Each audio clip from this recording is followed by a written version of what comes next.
networks, Dish Network Channel 9415, Free Speech TV 940, Link TV, and on Direct TV Channel 375. And we're video and audio podcasting at democracynow.org. Our headlines are also available in Spanish at our website for any radio station to take, and in transcript form, as we move now to Tibet and China. Juan? Well, China has acknowledged for the first time that anti-government protests in Tibet over the past few days have spread to other provinces. The protests erupted last week when Buddhist monks took to the streets of Lhasa to mark the anniversary of the 1959 uprising against Chinese rule. Chinese authorities responded by sending in hundreds of troops to crack down on the demonstrators. Human rights groups say dozens of people have been killed and hundreds arrested.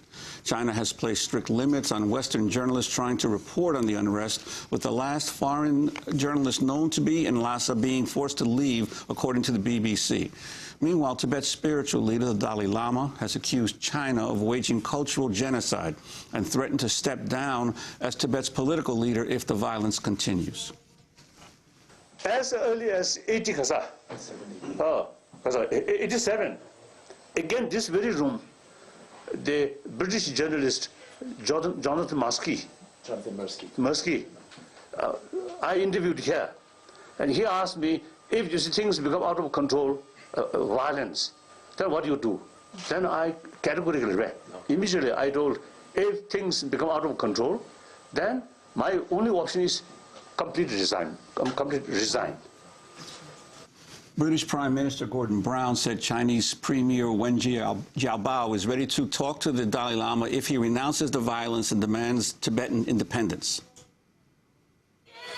Wen of China this morning, and I made it absolutely clear that there had to be an end to violence in Tibet, and I hope that all sides of the House will agree with that.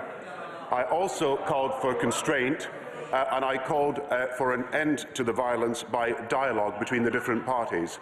The Premier told me that, subject to two things that the Dalai Lama has already said, that he does not support the total independence of Tibet, and that he renounces violence, that he would be prepared to enter into dialogue with the Dalai Lama.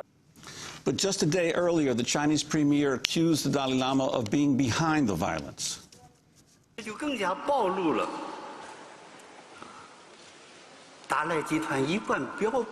We have ample evidence to prove that this incident was organized, premeditated, and masterminded by the Dalai Lama clique.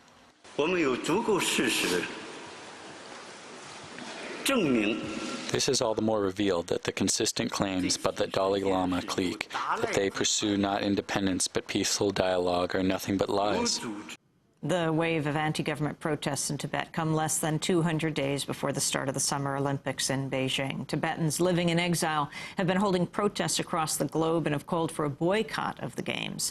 Lhakpa Kyizom is with us, a Tibetan activist. She's on the phone from Dharamsala in India. She works at a Tibetan NGO called the Active Nonviolence Education Center. Also joined on the phone by Robert Thurman, professor of Indo-Tibetan Buddhist Studies at Columbia University and president of Tibet House US, a cultural preservation nonprofit. His forthcoming book is called Why the Dalai Lama Matters, How His Act of Truth is a Solution for China, Tibet, and the World. We welcome you both to Democracy Now!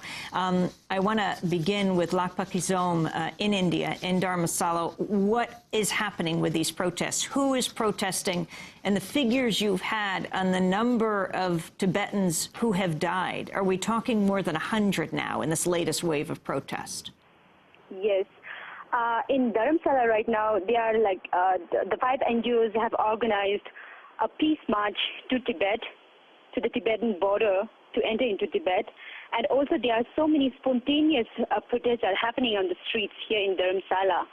And since the national flag, Tibetan national flag was banned in Tibet, in Dharamsala right now you can see so many Tibetan flags, you know, as a symbol of hope, which is used by the Tibetans and Tibetan and non-Tibetan supporters on their bags, on their, you know, head, on their shoulder. You know, they all carry the Tibetan national flag, which was banned in Tibet. So there's a lot of happening, like hunger fast is happening, Tibetan peace protests by the monks, by the nuns, and a lot of frustration demonstration by the younger generations of like using the slogans of Free Tibet and Return to His Holiness the Dalai Lama and a victory of Tibet. I'd like to ask you, the Chinese government has released some video that shows some rioting or attacks on, or looting going on, and also claiming attacks on Chinese residents in Tibet. Your response to that? Sorry, I didn't hear you properly. I said that the Chinese government has released some video showing looting or attacks by protesters, and also claiming attacks on Chinese who live in Tibet. Any response to that? Yes, I think it's just the media, you know, the state-owned media, the Xinhua News Agency. It's just a mouthpiece of the Chinese government, and that's why His Holiness in his press conference said that the international community and the media should really, probe and do an investigation in Tibet, what's really is happening in Tibet. So I feel that we urge the international media to really, media and the NGOs and the community to really find out the real facts of Tibet. Professor Thurman, can you talk about what sparked this latest wave of protests and where you see this going? Yes, Amy. I think it's sort of the straw that broke the camel's back, and it took us totally by surprise.